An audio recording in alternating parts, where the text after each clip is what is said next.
This is the Regal Imports News for August 2016. The price of rough diamonds is stable. However, both demand and the price of polished diamonds are down. Charles Wyndham is reporting that the overall price of polished has gone down 2.5% since the beginning of the year. I just got back from Mumbai, and there are certainly a lot of polished diamonds available. Diamond miners had a great first 6 months, selling about $7 billion of rough. Unfortunately, diamond polishers have paid cash for rough and are now holding too much inventory. All spring and summer jewelry shows were less than exciting, leaving some commentators wondering if jewelry shows are still relevant. Contrary to this general mood, jewelry sales in the United States are breaking records. Retailers aren't feeling the surge because retail is consolidating. A case in point is the closing of all 54 Ben Moss locations in Canada. It appears that more and more jewelry sales are being transacted by less and less companies. Eric Jens of the Amro Bank surmises the situation this way. The market is going through changes, and these changes cause casualties along the way. We expect more consolidation happening as certain companies go out of business.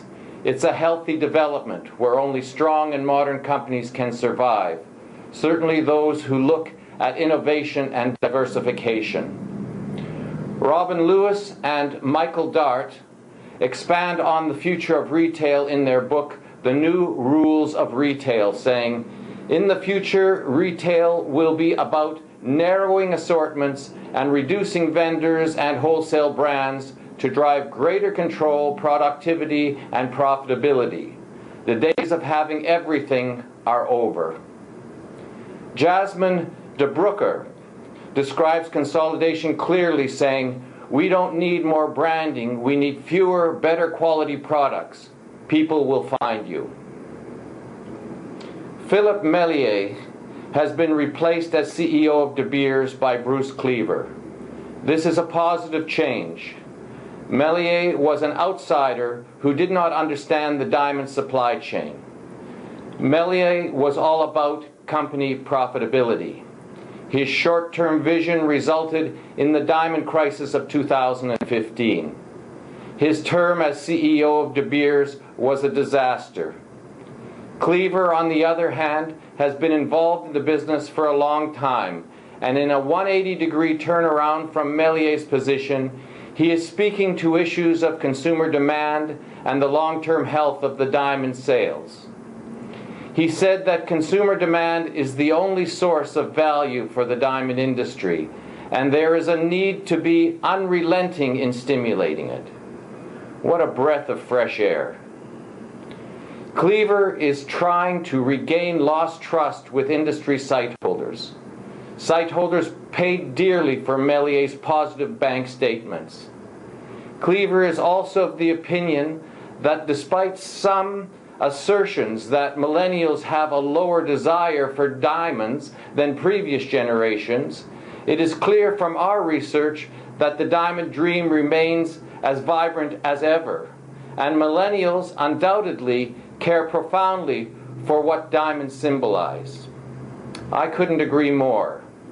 There are real and practical reasons why millennials are a bit slower at catching the diamond dream than previous generations. The most obvious reasons are that they are getting married later and are deeper in debt. I believe that millennial buying habits are suffering from an overanalysis. Millennials are no different than the other generations that came before them. When the publication The Economist asked the question of millennials, "Why aren't millennials buying diamonds?" they were taken aback by the simple and to the point Twitter responses they received from these young people. Their tweets had very little to do with social consciousness and everything to do with finances. Here are a few of the tweets. "Why aren't millennials buying diamonds?" Because their degrees are worth shit, their jobs are worth shit, they still live at home, and the economy is shit. Why aren't millennials buying diamonds? Because it's a great day if I can afford a McChicken. Why aren't millennials buying diamonds? Because you can't live on a diamond or eat a diamond. Nah, we're all investing in rubies. Oh, and trying to pay back $25,000 in student loans while unemployed. And here's a good one. Why aren't millennials buying diamonds? Because the diamond industry is its own worst enemy and is pushing its own popularity backwards due to a false public perception. They are negative rather than positive. Why aren't millennials buying diamonds? I work at a grocery store. Why aren't millennials buying diamonds? While the ethical issues surrounding diamonds are a huge consideration, millennials aren't consciously objecting to diamonds because they watch Leo in Blood Diamond. They just don't have the damn money to drop. Unity Marketing says that millennial buying habits boil down to demographics. The 80s and 90s were great times for diamonds because baby boomers reached their peak spending power. Today, boomers are retiring or dying. Gen Xers have money but no numbers, while millennials have numbers but no money. It's logical that spending is down. Let's stop overanalyzing. Diamonds are a wonderful product. Diamonds need to be promoted as a wonderful product. If industry gets behind generic and not brand marketing, then diamonds will continue to be the most treasured of adornments for all generations. There are young people today who are turning away from tradition, but that is no different than the 60s and 70s, when young people moved towards a counterculture, like the hippie or even punk movements of the 90s. There will always be those who will push away from traditional values, but some traditions are too good to let go, and diamonds are one of them. I have reported previously on what I call the certificate wars. Specifically, I refer to the battle between the GIA and the International Institute of Diamond Grading and Research, established by De Beers, for the domination of the diamond report market. I believe De Beers wants to take it away from the GIA. De Beers wants to oversee not only the supply of diamonds, but also how they are graded and marketed. De Beers scored a touchdown in July when the Singapore Diamond Investment Exchange appointed the new De Beers Laboratory to approve which GIA reports could be selected as acceptable for their diamond investment portfolios. Imagine that. GIA reports can't be trusted and need De Beers approval for diamonds to be traded as a consistent and valued commodity. Watch for more moves like this as De Beers tries to disrupt the GIA. I believe that De Beers needs to be very careful, as they may be skirting the fine line between arm's-length independence and objectivity in grading and selling their own products. De Beers Laboratory currently grades all Forever Mark diamonds and certifies them as somehow ethically better than the other De Beers generic diamonds marketed elsewhere. The GIA, in order to compete, needs to react to this De Beers ethical stance, and they have countered by announcing that they are looking at a diamond origin tracking service. GIA has not announced how they will track origin, but if they can track origin, they will strike a hard blow against the De Beers long-term policy of mixing their diamonds and not disclosing origin. The fight for the lucrative profits made by pushing diamond reports is just beginning.